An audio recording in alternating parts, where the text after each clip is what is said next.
Hello. আমরা URL structure নিয়ে একটু কথা বলতে চাই। আপনারা আহ, এই টার্মটা অবশ্যই এর আগে শুনে আসছেন মেবি, যতটুকু আমার মনে পড়ে।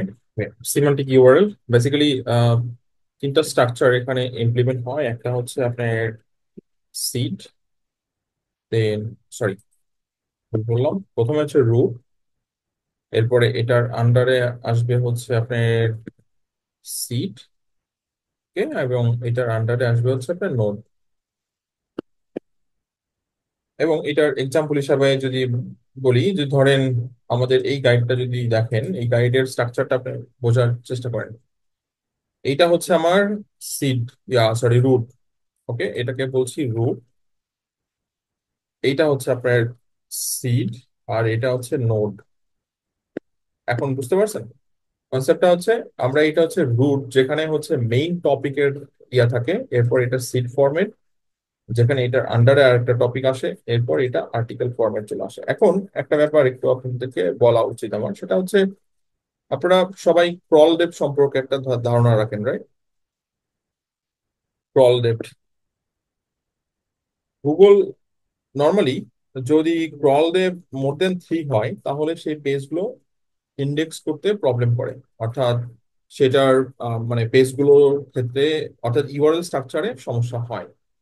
তো আপনাদের, আমি যে ইউআরএল স্ট্রাকচার সাজাইছি, আপনি যদি এই ইউআরএল স্ট্রাকচার মেনটেন করেন, জিনিসটা ঠিক থাকবে, কোনো অসুবিধা নেই। এখানে কয়টা ক্রল ডেপথ হচ্ছে? এক, এক, দুই, তিন।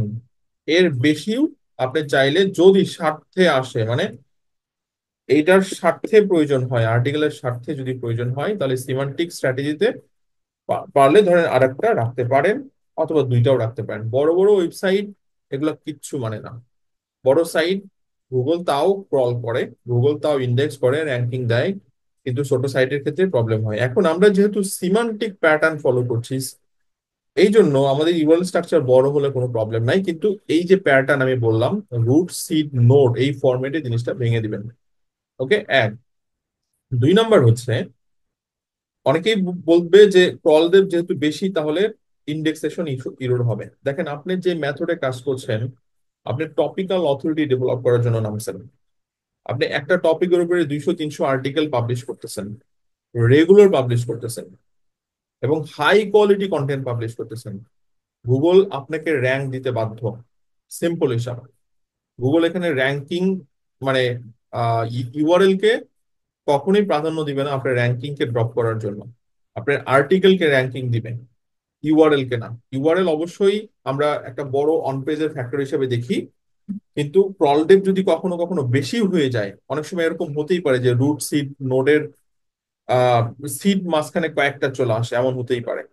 তো টেনশনের কোনো কারণ নাই, কিন্তু এই ফরম্যাটটা অবশ্যই ফলো করবেন। ওকে, রুট সিড এবং নোডের যে ফরম্যাটটা আমি বললাম, সেটা অবশ্যই ফলো করবেন। কারণ এই ক্রলদেব, এটা নর্মাল ওয়েবসাইটের জন্য আমরা বলে থাকি, এবং গুগল অবশ্যই এটা বলে থাকে। বাট যে সাইট গুলো রানিং না, যে সাইডে কন্টেন্ট পাবলিশ হয় কম, সেই সাইট গুলো এগুলো বেস্ট প্র্যাকটিস হিসেবে ঠিক আছে। আর যে সাইট গুলোর সিমান্টিক ফরম্যাটে কাজ করছে, যাদের কন্টেন্ট স্ট্রাকচার অনেক ডেপথ, রেগুলার পাবলিশ করছে, আমরা মনে আছে একটা টপিক করছিলাম, ভাস্টনেস মোমেন্টাম, মনে আছে? ওই টপিকটা সিমান্টিকের কিন্তু সবচেয়ে বড় টপিক। আমরা রেগুলার কন্টেন্ট পাবলিশ করতেছি, ব্রড এরিয়াতে পাবলিশ করছি, এবং ডেপথ এরিয়াতে পাবলিশ করছি। গুগল তো এটাই চায়। সো আলটিমেটলি গুগল এখানে ইউআরএল কে প্রাধান্য দিবে না, আপনি কন্টেন্ট কে প্রাধান্য দিবে। আশা করি বুঝতে পারছি। সো এই ইউআরএল স্ট্রাকচার যদি মেনটেন হয়, কোনো প্রবলেম নাই। Okay, best of luck guys, thank you.